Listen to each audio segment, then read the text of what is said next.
नमस्कार, मैं doctor Dev Kumar Jha, paediatrician, paediatric pathologist and intensivist, new Delhi, founder director of respiratory foundation of India. आज हम चर्चा करते हैं गर्मी और गर्मी से होने वाली बीमारियों के बारे में। आजकल दिल्ली एनसीआर में अभी महीना चल रहा है जून का और आज तारीख है 12।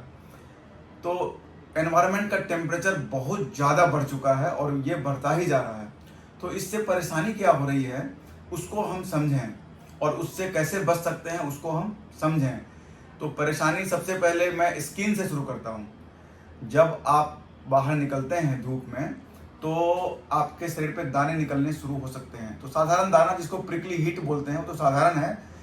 इसके अलावा सोलर अर्टिकेरिया हो सकता है, गर्मी में पायोडर्मा भी हो सकता है, मल्टीफॉर्मिक रैशेस अपीयर हो सकता है, ये स्किन में हो सकता है।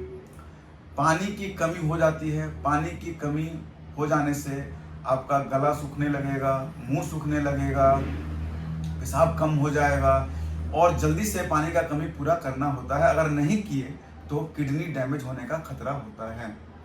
इसके अलावा सीएन स्पेस का क्या प्रभाव पड़ता है सेंट्रल नर्वस सिस्टम पे? व्यक्ति कंफ्यूज हो जाता है, कुछ से कुछ बोलना शुरू करेगा, उसका ओरिएंटेशन खराब हो जाता है, उसको पता नहीं चलेगा जाना कहाँ है, जा कहाँ रहे हैं, अभी कितना समय हुआ है, दिन है कि रात है। ओरिएंटेशन डिसओरिएंटेड हो जाता है। डिलीरियम, बिहेवियर एबनॉर्मल हो जाएगा। एजिटेशन, गुस्सा में बात करना शुरू कर देगा, हर बात को चिल्ला चिल्ला के बोलेगा। और इसके बाद जब इसको ट्रीट नहीं किया गया तो अनकॉन्शसनेस हो जाएगा, कोमा में चला जाएगा। तो सबसे पहला जो होता है वो शरीर में प्रभाव होता है, उसको बोलते हैं हीट एग्जॉशन।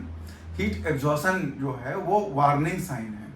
उसमें क्या होगा, आपको प्यास अधिक लगने लगेगी, गला सूखने लगेगा, सर में दर्द होगा, मसल क्रैम्प होगा, मतलब दर्द होने लगेगा बॉडी में, और वीकनेस, फैटिग मतलब जल्दी थकावट, वीकनेस लगना, ऐसा होगा।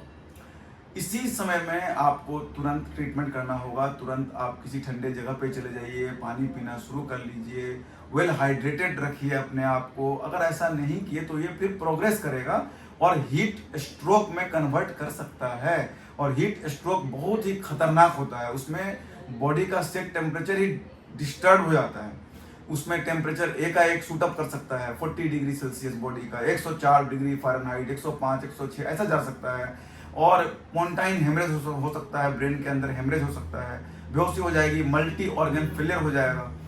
तो इससे बचना बहुत ज़रूरी है, क्योंकि इसके बाद मैंने खुद देखा है अस्पताल में कि हम लोग इस तरह के कुछ पेशेंट्स आए हैं जो ट्रेन में सफ़र कर रहे हैं, गर्मी में जा रहे हैं और इस बेहोशी की हालत में आए हैं। तो उनमें से कुछ लोगों को हम खुद नहीं बचा पाए हैं, बहुत खतरनाक स्थिति हो जाती है। तो पहले ही बचाव जरूरी है। तो या तो धूप में जरूर अगर हो सके तो ना निकला करें, 11 बजे से 3 बजे के बीच में, बहुत जरूरी हो तभी निकलें। हल्का कपड़ा पहने, सूती का कपड़ा पहने, ढीला कपड़ा पहने, पानी पीते रहें, खाना टाइम से खाएं। और ये प्रभाव बच्चों में और बूढ़ों में बहुत ज़्यादा होता है, लेकिन अभी यंग एज में भी बहुत देखा गया है। बहुत बहुत धन्यवाद। टेक केयर, स्टे हेल्दी, प्रणाम।